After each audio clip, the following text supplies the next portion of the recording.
इंग्रजी काळाचे प्रकार. टेन्स. 1.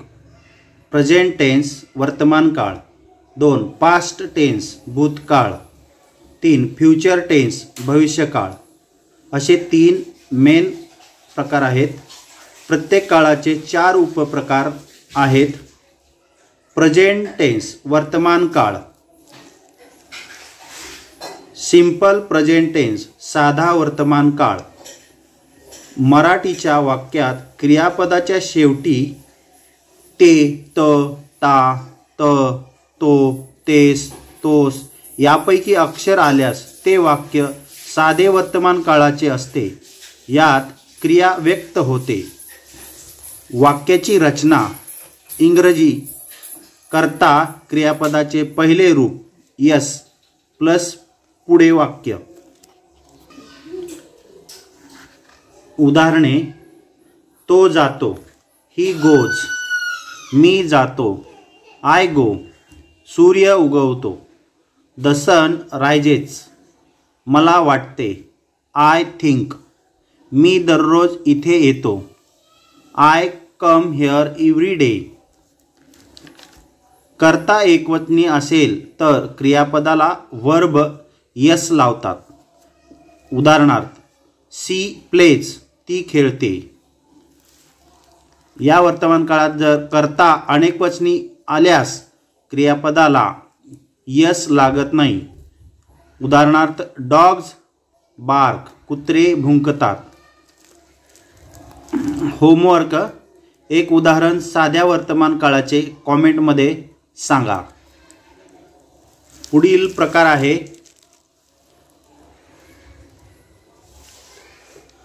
प्रेझेंट कंटिन्युअस टेन्स चालू वर्तमान काळ. क्रिया चालू आहे किंवा असताना हा काळ वापरतात. वर्तमानात किंवा आत्ता या काळातील वाक्य बोलली जातात. मराठी वाक्याच्या शेवटी त आहे, आहेत, आहेस, आल्यास चालू वर्तमान काळाचे वाक्य समजावे. या काळाची रचना इंग्रजीमध्ये कर्ता एम इज आर प्लस क्रियापदाला वर्बला ING. आय सोबत एम, यू सोबत आर, दुसऱ्या एकवचनी शब्दासोबत कर्ता इज वापरतात. या काळातील काही उदाहरणे. ती येत आहे, सी इज कमिंग, मी जात आहे, आय एम गोईंग, तो शिकवत आहे, ही इज टीचिंग, तो कमवत आहे, ही इज अर्निंग. होमवर्क. या काळाचे एक उदाहरण कॉमेंटमध्ये सांगा. पुढचा प्रकार आहे परफेक्ट टेन्स पूर्ण वर्तमान काळ. एखादी क्रिया चालू आहे किंवा पूर्ण आहे हे दाखवण्यासाठी किंवा दर्शवण्यासाठी पूर्ण वर्तमान काळ वापरतात. मराठीच्या वाक्याच्या शेवटी ल, ले,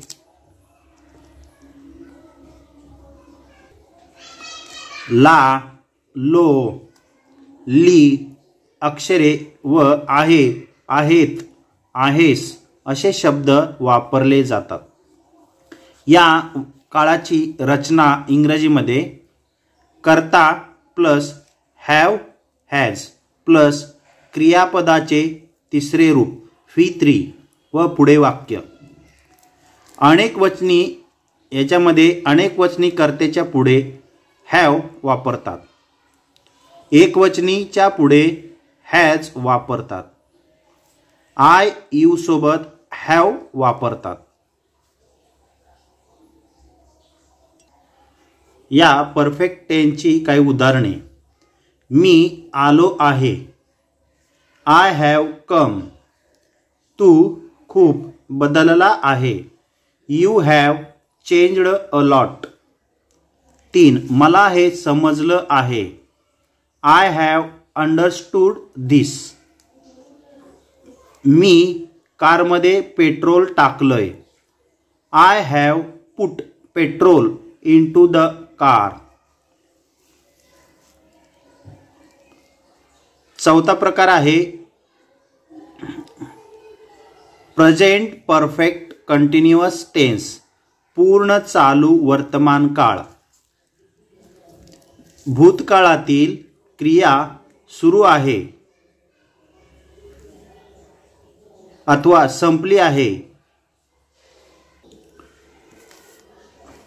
भूतकाळातील क्रिया सुरू आहे अथवा संपली आहे तेव्हा हा काळ वापरतात किंवा दर्शवतात. मराठी वाक्याच्या शेवटी त आलेला आहे किंवा त आहेस, तोय वापरतो.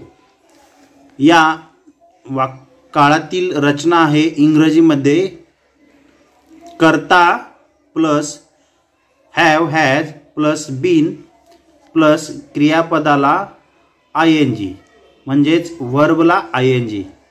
याची उदाहरणे आहेत तो खूप अभ्यास करतोय. He has been studying hard. पुढचं उदाहरण मुले 6 वाजेपासून खेळत आलेली आहेत. Boys have been playing since 6 o'clock. पुढचं उदाहरण आहे मी तुझी वाट पाहतोय. I have been waiting for you. Past tense. आता पुढील मुख्य प्रकार आहे भूतकाळ. याचे काही उपप्रकार आहेत. एक सिंपल पास्ट टेन्स, साधा भूतकाळ. तुम्ही बोलताना काय सांगतील, काय केले, काय झाले हे सांगता तेव्हा साधा भूतकाळ वापरता. एखाद्या वेळी क्रिया झाली, घटना घडली हे सांगण्यासाठी हा काळ वापरतात. मराठी वाक्याच्या शेवटी ला, ले, ल, ली, ल्या, ल्यास अक्षरे असतात किंवा तो, ते, त सुद्धा येतात. या काळाची रचना आहे इंग्रजीमध्ये कर्ता प्लस क्रियापदाचे दुसरे रूप V2 वर्ब दुसरे रूप. याची उदाहरणे आहेत तिने मला विचारले. She asked me. दुसरं उदाहरण देवाने आम्हाला वाचवले. God saved us. मला ही नोकरी मिळाली. I got this job. पुढचा प्रकार आहे पास्ट कंटिन्युअस टेन्स, चालू भूतकाळ. भूतकाळात क्रिया चालू होती असे दाखवण्यासाठी चालू भूतकाळ पास्ट कंटिन्युअस टेन्स वापरतात. मराठी वाक्यात क्रियापदाच्या शेवटी त होता, त होते, त होती असे शब्द येतात. या काळाची रचना इंग्रजीमध्ये कर्ता प्लस वॉज वेअर प्लस क्रियापदाला आय एन जी. एकवचनी शब्दासोबत वॉज वापरतात आणि अनेकवचनी कर्त्यासोबत किंवा शब्दासोबत व यूला वेअर वापरतात. या काळाची उदाहरणे मी लिहित होतो. I was writing. आम्ही म्हणत होतो. We were saying. तो माझ्याकडे पाहत होता. He was looking at me. पुढचा प्रकार आहे पास्ट परफेक्ट टेन्स, पूर्ण भूतकाळ. एखादी क्रिया पूर्ण झाली तेव्हा हा काळ येतो. मराठी वाक्याच्या शेवटी ला, ले, ली, लो, होता, होती, होते असे शब्द येतात. या काळाची रचना अशी आहे इंग्रजीमध्ये कर्ता प्लस हॅड क्रियापदाचे तिसरे रूप वर्ब 3 आणि प्लस पुढे वाक्य. याची उदाहरणे आहेत. ती आली होती. C had come. मी त्याला फोन केला होता. आय हॅड फोन्ड हिम. मी त्याला विचारले होते. आय हॅड आस्क्ड हिम. ते इथे आले होते. They had come here. पुढचा प्रकार आहे चौथा, पास्ट परफेक्ट कंटिन्युअस टेन्स, पूर्ण चालू भूतकाळ. एखादी क्रिया भूतकाळात सुरू होती, पूर्ण होऊन एखाद्या वेळेपर्यंत सुरू होती, यासाठी हा काळ वापरतात. मराठी वाक्याच्या शेवटी त आलेला होता, त होता आल्यास हा काळ येतो. या काळातील रचना इंग्रजीमध्ये कर्ता प्लस हॅड बीन प्लस क्रियापदाला ING म्हणजेच व्हर्बला ING आणि पुढे वाक्य. या वाक्यातील या काळातील काही उदाहरणे. 1. तो तिथे 10 वर्षापासून राहत आलेला होता. He had been living there for 10 years. खूप काळापासून मला असली वही हवी होती. I had been wanting such a notebook for a long time. काळातील तिसरा प्रकार फ्युचर टेन्स, भविष्यकाळ आणि याचे 4 उपप्रकार. सिंपल फ्युचर टेन्स, साधा भविष्यकाळ. साध्या भविष्यकाळात एखादी क्रिया करता येईल किंवा होईल असा अर्थासाठी वापर होतो. मराठी वाक्याच्या शेवटी ल, न, नार, उ अक्षरे येतात. जसे आपण येणार, जाऊ, येईन, बसेन. या काळातील वाक्याची रचना इंग्रजीमध्ये कर्ता प्लस विल प्लस क्रियापदाचे पहिले रूप प्लस वाक्य पुढे. या काळातील उदाहरणे पाहू. तो जाईल, ही विल गो. मी म्हणेन, आय विल से. मी त्याला भेटेन, आय विल मीट हिम. पुढील दुसरा प्रकार फ्युचर कंटिन्युअस टेन्स, चालू भविष्यकाळ. क्रिया सुरू असण्याची शक्यता किंवा भविष्यातील स्वप्नांचा मनातील विचार किंवा क्रिया सुरू असेल असे दाखवण्यासाठी काळ वापरतात. वाक्याच्या शेवटी त असेल, असाल, असेन, असतील असे शब्द. याची रचना इंग्रजीमध्ये कर्ता प्लस विल बी प्लस क्रियापदाला ING, व्हर्बला ING प्लस पुढे वाक्य. याची उदाहरणे. मी अभ्यास करत असेन, आय विल बी स्टडिंग. मुले खेळत असतील, बॉयज विल बी प्लेइंग. ती TV पाहत असेल, शी विल बी वॉचिंग टेलिव्हिजन.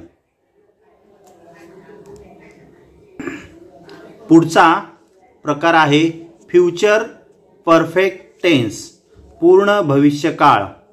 एखादी क्रिया घटना झाली असण्याची शक्यता व्यक्त किंवा सांगण्यासाठी हा काळ वापरतात.